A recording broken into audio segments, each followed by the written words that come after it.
కాంగ్రెస్కి మాజీ మంత్రి గుడ్ బై. ఇది నిన్నటి నుంచి ఈ వార్త కనబడతా ఉన్నది. మాజీ మంత్రి ఎవరు కూడా కాంగ్రెస్ పార్టీ అధికారంలో ఉన్నప్పుడు మరి ఎట్లా ఆయన రాజీనామా చేస్తాడు, ఆ పార్టీకి ఎట్లా గుడ్ బై చెప్తాడు అన్నటువంటి వార్తలు చాలా వస్తున్నాయి. ఆయన కూడా కేటీఆర్ తోటి కలిసినట్టుగా కొన్ని వీడియోలు కూడా వస్తున్నాయి బయటికి. సరే, ఆయన పార్టీలో మరి బీఆర్ఎస్ వైపు వెళ్తాడా, బీజేపీ వైపు వెళ్తాడా, ఇంకా ఆ పార్టీలోనే ఉంటాడా అనేది కన్ఫామ్గా తెలియదు. ఆయన దగ్గర నుంచి ఎట్లాంటి ఇదైతే రాలేదు ప్రకటన. నేను కాంగ్రెస్ పార్టీని మాత్రం వీడుతానని చెప్పేసి ఒకసారి కాదు, ఆయన దాదాపుగా ఒక పదుల సార్లు చెప్పిండు ఆయన. నేను ఆ పార్టీతోటి నేను ఉండలేను, ఇమడలేను, కొత్తగా వచ్చినటువంటి వాళ్ళకి ప్రయారిటీ ఇస్తున్నాడు అంటూ అక్కడ జగిత్యాల సంబంధించినటువంటి వ్యక్తి అయినటువంటి జీవన్ రెడ్డి విషయం మనం చెప్పేది. సో జీవన్ రెడ్డి అనే కాంగ్రెస్ పార్టీకి గుడ్ బై చెప్పబోతా ఉన్నాడా లేదా, సో ఏంటిది అసలు జరిగినటువంటి విషయం ఏంటిదో ఒకసారి చూసేటువంటి ప్రయత్నం చేద్దాం. ఆయన కొంత కాంగ్రెస్ పార్టీకి మొన్న కూడా ఇది ఎన్నికలప్పుడు మొన్న మున్సిపాలిటీ సంబంధించినటువంటి ఎన్నికల విషయంలో కూడా నేను మద్దతు తెలిపేటువంటి వాళ్ళకి నేను టికెట్ ఇవ్వమని చెప్పినటువంటి వాళ్ళకి టికెట్ ఇవ్వకుండా కట్టడి చేసేటువంటి ప్రయత్నం చేసిండు. అక్కడ ఉన్నటువంటి సంజయ్ ఎవరైతే ఉన్నారో ఆయన బీఆర్ఎస్ పార్టీ నుంచి గెలిచి ఆయన అధికార కాంగ్రెస్ పార్టీలో చేరిండు. సో అక్కడి నుంచి అసలైనటువంటి యుద్ధం మొదలైపోయింది. అంటే కాంగ్రెస్ పార్టీలోకి ఆయన తీసుకురావడం ద్వారా ఇక్కడ నా ప్రతిష్ట కూడా దెబ్బతినిపోయింది. ఇక్కడ ఆ సంబంధించినటువంటి క్యాడర్ వరకే ప్రయారిటీ ఇస్తూ ఉన్నాడు. పనులైనా లేకపోతే పథకాలకు సంబంధించినటువంటి విషయంలో కూడా ఆయనే పెద్ద మొత్తంలో అక్కడ చక్రం తిప్పుతున్నాడు. కాబట్టి నా విలువ ఏంటిది అని చెప్పేసి చాలా సందర్భాల్లో ఆయన మాట్లాడాడు. మొన్న కూడా రాజ్యసభ సంబంధించినటువంటి దాంట్లో ఎవరు అభిషేక్ మను సింగ్ ఒకటి, అలాగే వేం నరేందర్ రెడ్డికి ఒకటి ఇచ్చింది కదా కాంగ్రెస్ పార్టీ. కాబట్టి ఈయనను వేం నరేందర్ రెడ్డి స్థానంలో జీవన్ రెడ్డికి ఇవ్వాలని చెప్పేసి కూడా కొంత ప్రయత్నాలు జరిగినట్టుగా తెలుస్తుంది. సరే, ఏం జరిగిందనేది తెలియదు. పార్టీలో కొంత అసంతృప్తి వ్యక్తం చేస్తున్నాడు కాబట్టి రాజ్యసభ ఇవ్వాలన్నటువంటి ప్రయత్నం చేసిండు. కానీ మొత్తం అది కూడా రాకపోవడంతో కొంత ఆయన కూడా మానసికంగా ఇబ్బంది పడుతున్నట్టుగా తెలుస్తూ ఉంది. ఈ నెలలోనే రిజైన్ చేస్తారని చెప్పేసి కూడా జోరుగా అయితే చర్చ నడుస్తూ ఉన్నది. కాంగ్రెస్ పార్టీ సీనియర్ నేత మాజీ మంత్రి జీవన్ రెడ్డి పార్టీకి రాజీనామా చేసే యోచనలో ఉన్నారన్న వార్తలు రాజకీయ వర్గాల్లో చర్చనీయాంశంగా మారినాయి. ఈ నెల 22 నుంచి 25 మధ్యలో ఆయన రిజైన్ చేసే అవకాశం ఉన్నట్టు తెలుస్తుంది. ఈ విషయాన్ని ఆయన అనుచరులు సైతం ధృవీకరిస్తున్నారు. కొంతకాలంగా పార్టీలో తనకు తగిన గౌరవం, సముచిత స్థానం లభించడం లేదని ఆయన తన సన్నిహితుల వద్ద ఆవేదన వ్యక్తం చేస్తూ వస్తున్నారు.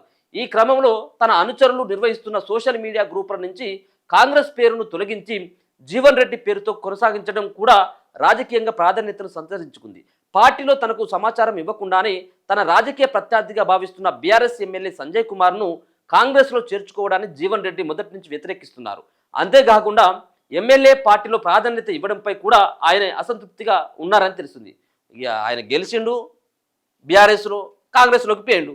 గెలిచినటువంటి వ్యక్తిని ఎట్లయినా ఏ పార్టీని ఆదరిస్తుంది. కానీ ఇప్పుడు ఆయన చేతిలోనే ఈయన ఓడిపోయాడు.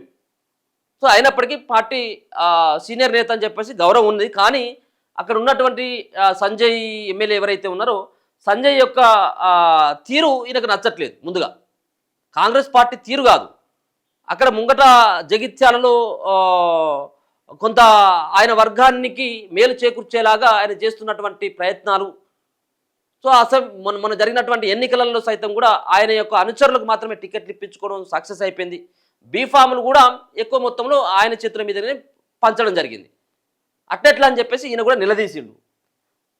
ఆయన ఇండిపెండెంట్ గుర్తు, యాపిల్ గుర్తు పైన కూడా పోటీ చేసేటువంటి అభ్యర్థుల కోసం ఆయన ప్రచారం చేసి గెలిపించుకున్నాడు. కూడా ఇండిపెండెంట్ గెలిపించుకున్నాడు. ఆయన బీఆర్ఎస్లో చేరే ఛాన్స్ ఉన్నదట. మున్సిపల్ ఎన్నికల్లో తన వర్గానికి పక్కన పెట్టి సంజయ్ వర్గానికి ఎక్కువ టికెట్లు ఇవ్వడం కూడా జీవన్ రెడ్డి అసంతృప్తికి కారణమైందని రాజకీయ వర్గాలు చెబుతున్నాయి. ఉగాది, రంజాన్ నేపథ్యంలో తన అనుచరులకు ఎలాంటి ఇబ్బందులు కలగకూడదనే ఉద్దేశంతో 22 నుంచి 25 మధ్యలో రాజీనామా చేసే అవకాశం ఉందని విశ్వసనీయంగా తేలింది. దీనిపై సన్నిహితులు, ఆప్తులతో చర్చలు జరిపినట్లు తెలుస్తుంది.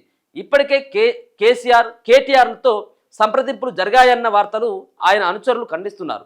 మొత్తానికి జీవన్ రెడ్డి రాజీనామా అంశం రాష్ట్ర రాజకీయాల్లో చర్చనీయాంశంగా మారింది. నాకు తెలిసి ఇదంతా కూడా కాకపోవచ్చు. ఇప్పటికిప్పుడు రాజీనామా చేసేటువంటి పరిస్థితిలో ఉంటాడా జీవన్ రెడ్డి? ఎందుకు ఉండడు?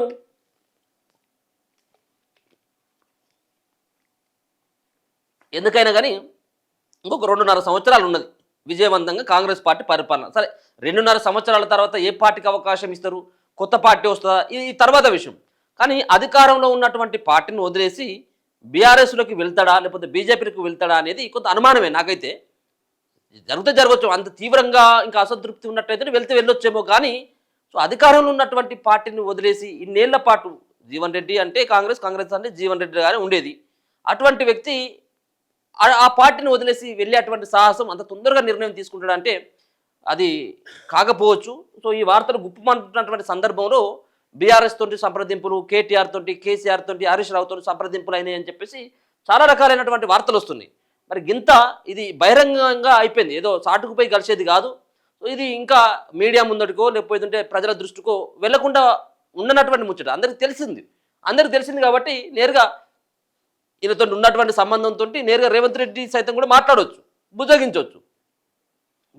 అవసరమైందంటే ఏమైనా పార్టీ ఆఫర్ కూడా చేయొచ్చేమో, ఏదన్నా పదవి ఆఫరు. అట్లన్నప్పుడు ఖచ్చితంగా వెనక్కి తగ్గుతాడు. ఇక ఇంకొక నిజంగా కూడా ఎన్నికలు దగ్గర పడుతున్నాయి, ఇంకొక 6 నెలలో 3 నెలలో ఉంది అని చెప్పేసి అనుకుంటున్నప్పుడు మనం దీన్ని ఖచ్చితంగా కూడా 100% కూడా మనం సమర్థించేటువంటి వాళ్ళమే. కానీ చూడాలి మరి ఏం జరగబోతా ఉంది జగిత్యాలలో.